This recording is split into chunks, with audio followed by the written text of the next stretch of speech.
Hello बच्चों, चलिए प्रश्न को पढ़ते हैं और समझते हैं। एक दल का नेता ए 75% घटनाओं में सत्य बोलता है तथा दूसरा नेता बी 80% घटनाओं में सत्य बोलता है। एक ही कथन में उनके एक दूसरे से सहमत होने का की प्रतिशत घटना क्या होगी। तो प्रश्न को हल करने से पहले हम प्रश्न के लिए मुख्य अवधारणा लिख लेते हैं। तो प्रश्न के लिए मुख्य अवधारणा जिसकी सहायता से इस प्रश्न को हल किया जाएगा। मुख्य अवधारणा में हम यह बात लिखेंगे कि यदि दो घटनाएं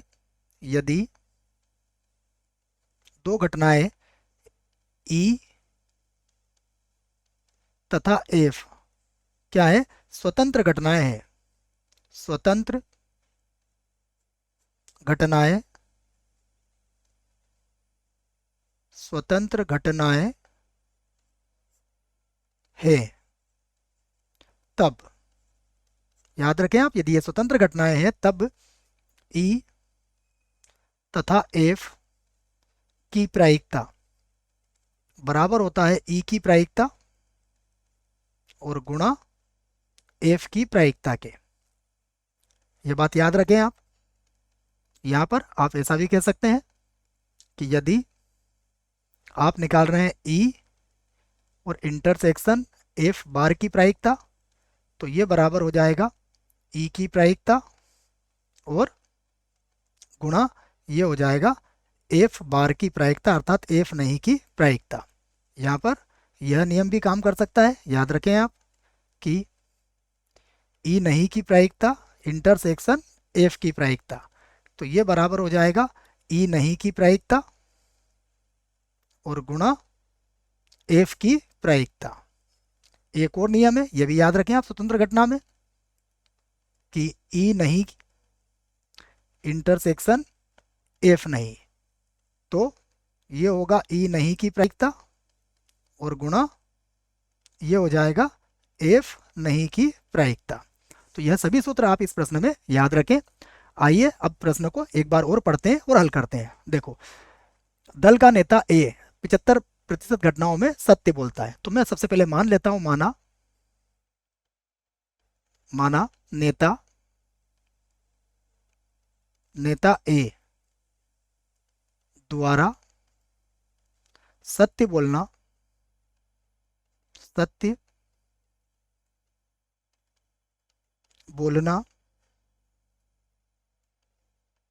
घटना ई है। और उसके बाद इसी प्रकार हम लिख सकते हैं कि तथा नेता बी द्वारा सत्य बोलना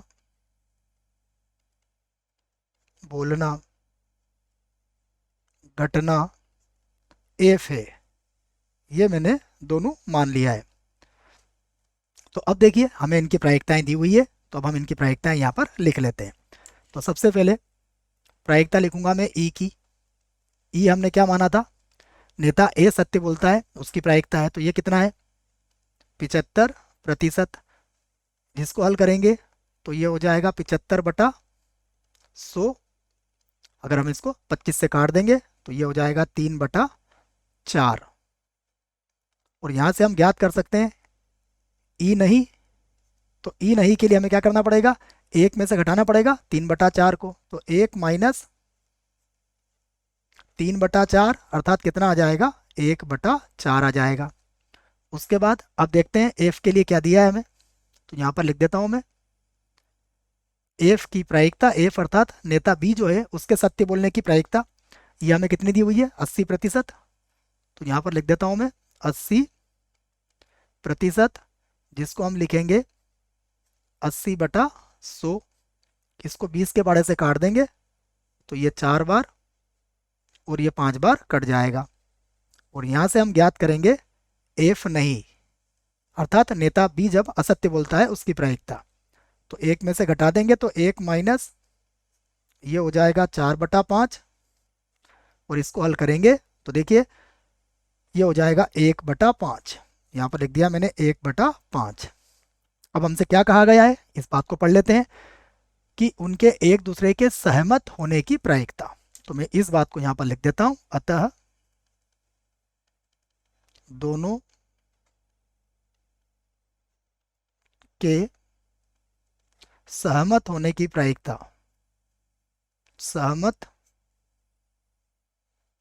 होने की प्रायिकता। देखिए, अब जब सहमत होने की प्रायिकता निकालेंगे तो अब हम यहाँ पर क्या सोचेंगे? हम ये सोचेंगे कि जो पहला नेता है वह सत्य बोलता है। इसका अर्थ क्या हुआ कि दूसरा नेता भी क्या होगा? सत्य ही बोलेगा। ए को बच्चों में हमने ई माना था, तो यहाँ पर मैं ई से व्यक्त कर देता हूँ इसको। तो यहाँ पर हो जाएगा ई और यहाँ पर हो जाएगा एफ। चूंकि स्वतंत्र घटना है इसलिए हमने दोनों का गुणा कर लिया है। क्यों है स्वतंत्र घटना? क्योंकि नेता ए सत्य बोलता है या असत्य बोलता है, उससे नेता बी को कोई फर्क पड़ने वाला नहीं है। उसके बाद दूसरी स्थिति क्या बनेगी? दूसरी स्थिति बनेगी ई नहीं, अर्थात पहला नेता असत्य बोलता है, तो उसके बाद दूसरा नेता भी असत्य बोलता है। तो ये दो स्थितियां हैं जिसमें दोनों की सहमति बनेगी, या तो दोनों सत्य बोलेंगे या फिर दोनों असत्य बोलेंगे। अब हम इनके मान यहाँ पर रख लेते हैं। ई हमारे पास कितना है? देखिए, ई की प्रायिकता थी 1/4 गुणा एफ की प्रायिकता कितनी है? ई की प्रायिकता बच्चों गलत लिख दी है, उधर से लिख दिया है, इसको फिर से मिटा देते हैं। ये लीजिए और ध्यान से देखिएगा, ई की प्रायिकता कितनी है? 3/4 है, तो यहाँ लिख लिया 3/4। एफ की प्रायिकता कितनी है? एफ की प्रायिकता है 4/5। आपके सामने लिखा हुआ है सब, गलती ना हो। प्लस ई नहीं, ई नहीं की प्रायिकता है 1/4 और एफ नहीं की प्रायिकता है 1/5। ये आ गया आपके समझ में? देखो, ये ई नहीं की और ये एफ नहीं की प्रायिकता यहाँ पर आ गई है हमारे पास। अगर हम दोनों का लघुत्तम लें तो दोनों का लघुत्तम देखिए 20 ही आएगा, तो दोनों का लघुत्तम मैं यहाँ पर कितना लिख देता हूँ? 20 आ जाएगा लघुत्तम, क्योंकि 20 और ये हो जाएगा 12 और प्लस यहाँ हो जाएगा 1। तो हमारा उत्तर आ चुका है 13 और बटे में कितना आ जाएगा? 20। अतः अतः ए तथा बी, ए तथा बी के सहमत सहमत होने की संभावना संभावना का प्रतिशत प्रतिशत। अब हम इसको प्रतिशत में बदल देंगे। तो हमारी प्रायिकता कितनी आई थी? हमारी प्रायिकता थी 13/20। यदि हम इसको प्रतिशत में बदलेंगे तो हम 100 से गुणा कर देंगे और प्रतिशत का चिन्ह यहाँ लगा देंगे। तो 20 के पढ़े से ये कितनी बार कट जाएगा? तो ये 13 गुणा ये 5 बार कट जाएगा और ये आ जाएगा प्रतिशत। तो ये आ गया, हम कह सकते हैं 65% हमारा उत्तर आ जाएगा। आशा करता हूँ आपको इस प्रश्न का उत्तर समझ में आया होगा। धन्यवाद।